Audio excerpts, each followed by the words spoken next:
Good morning साथियों। उनहत्तर शिक्षक भर्ती अधिसूचना रद्द होने के बाद क्या बीएड शिक्षकों का ब्रिज कोर्स यहाँ पर सरकार करा पाएगी या नहीं करा पाएगी? कुछ छात्र चाहे बीटीसी के हों या कुछ लोग जो सोशल मीडिया के माध्यम पर सतर्क रह रहे हैं, तमाम पोस्ट उनके माध्यम से सोशल मीडिया पर वायरल की जाती हैं कि उनहत्तर शिक्षक भर्ती में चयनित बीएड शिक्षक जो कि 28 जून 2018 की अधिसूचना के बेस पर बेसिक में कार्यरत हैं विगत 3 सालों से, और वो आराम से अपनी नौकरी कर रहे हैं, अभी तक नौकरी कर रहे हैं। उनको बाहर करने का प्लान उनको बनाया गया है। दोस्तों, जैसा कि माननीय सुप्रीम कोर्ट के द्वारा 11 अगस्त 2023 को एक ऑर्डर आता है सुप्रीम कोर्ट से, और उस ऑर्डर में ये कहा जाता है कि जो 28 जून 2018 का अधिसूचना है वो एक तरह से रद्द कर दी जाती है, और राजस्थान हाई कोर्ट का ऑर्डर जो डबल बेंच का है उसको बहाल कर दिया जाता था। पूरे देश में ये आदेश लागू हो जाता है, तभी से सारी मुश्किलें कह सकते हैं या उल्टी ट्रेन यहाँ पर स्टार्ट हो जाती है चलना। तो मेरे प्यारे साथियों, आप एक बात ध्यान से सुन लें।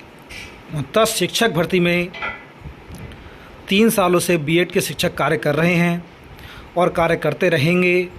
उन्हें कोई भी किसी तरीके से परेशानी यहाँ पर देखने को नहीं मिलेगी। ये मैं नहीं कह रहा हूँ, ये माननीय सुप्रीम कोर्ट का 60-65 का योग्यताधारी के पक्ष में आया हुआ सुप्रीम कोर्ट का जजमेंट कहता है। उस जजमेंट में एक ये बात भी लिखी गई थी कि बीएड को योग्यतापूर्ण गुणवत्तापूर्ण शिक्षा के अधीन हम ले रहे हैं। और उस टाइम क्या था, 18,500 में जो शिक्षक भर्ती हुई थी उसमें ओनली बीटीसी के छात्र थे, और उसमें काफ़ी बड़ी मात्रा में जो है सीट खाली रह गई थी, जिसके माध्यम से योगी सरकार ने एक अधिसूचना भी जारी की और बताया कि हमारे पास योग्य शिक्षक या योग्य छात्र नहीं है जिससे कि ये सीट भर सकें।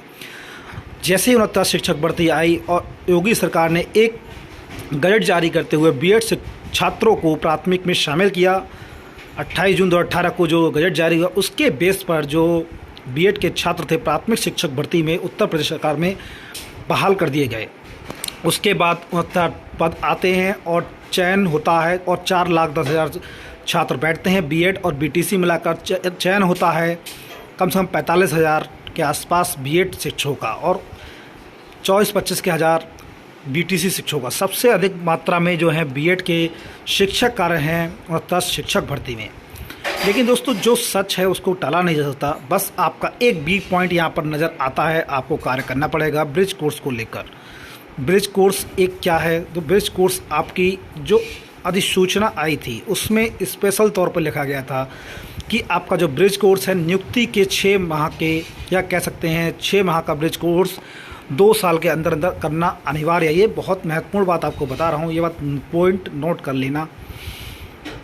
अब दोस्तों, ग्राउंड फ्लोर यही बनाया जा रहा है विपक्ष के द्वारा, या कह सकते हैं बीटीसी या शिक्षा मित्रों के द्वारा, कि जब इनकी अधिसूचना ही रद्द कर दी गई है तो इनका ब्रिज कोर्स किस बेस पर होगा। तो दोस्तों, एक बात ध्यान से सुन ले, जब तक 2011 से पहले जो 28 जून 2018 का गजट था वो मान्य था, जो मान्य था, तो दोस्तों 11 अगस्त को वो चीज़ रद्द कर दी गई। लेकिन जो पहले का गजट था वो आगामी 2 सालों के अंदर तक मान्यता देता है, और सरकार को आग्रह भी करता है कि वो बीएड छात्रों का या बीएड शिक्षकों का ब्रिज कोर्स कंप्लीट कराए। तो दोस्तों, आपको बिल्कुल टेंशन नहीं करना है। अगर मामला कोर्ट में भी जाता है तो आपको मजबूत पैरवी करानी पड़ेगी, जिसको लेकर सरकार भी वहाँ पर स्टैंड खड़ी होती हुई दिखाई देगी, क्योंकि सरकार ने 69 शिक्षक भर्ती पूरी की है और उनका आप लोगों को बचाना एक दायित्व बनता है। बस वहाँ पर अगर बात ये आती है कि आपने ब्रिज कोर्स क्यों नहीं कराया, तो भाई बहुत सारे रीजंस हैं। कोरोना काल हो गया, 1 साल तक, कई महीनों तक स्कूल बंद रहे, या अन्य कारण भी हो सकते हैं। सरकार वहाँ पर अपना जवाब दाखिल कर देगी रिटन तौर पर, और सरकार को मौका सुप्रीम कोर्ट बहुत आसानी से दे देगी। किसी को बाहर करना इतना आसान भाषा नहीं जितना लोग कह सकते हैं, लेकिन जब किसी को कार्य करते हैं वो उतना ही कठिन यहाँ पर होते हुए दिखाई देता है। तो मेरे प्यारे साथियों, चाहे बीटीसी हो, देखो मैं किसी एक पक्ष के लिए यहाँ नहीं बोलता, जो बात सच होती है वही बात मैं बोलता हूँ, ठीक है। तो जो सुप्रीम कोर्ट का ऑर्डर है वो 2011 से प्रभावी होगा या नहीं, ये तो आपको वक्त बताएगा, लेकिन एनसीटी की अधिसूचना रद्द कर दी गई, ये भी बात सच है। लेकिन ब्रिज कोर्स इनका बहुत जल्द एनसीटी के द्वारा करा दिया जाएगा। ठीक, आपके इस संबंध में नीचे क्या क्वारी है, नीचे कमेंट करके बता सकते हैं या फिर अपनी राय से दे सकते हैं। वीडियो पूरा सुनने के लिए बहुत बहुत धन्यवाद। आपका दिन शुभ हो। Thank you so much for watching this video.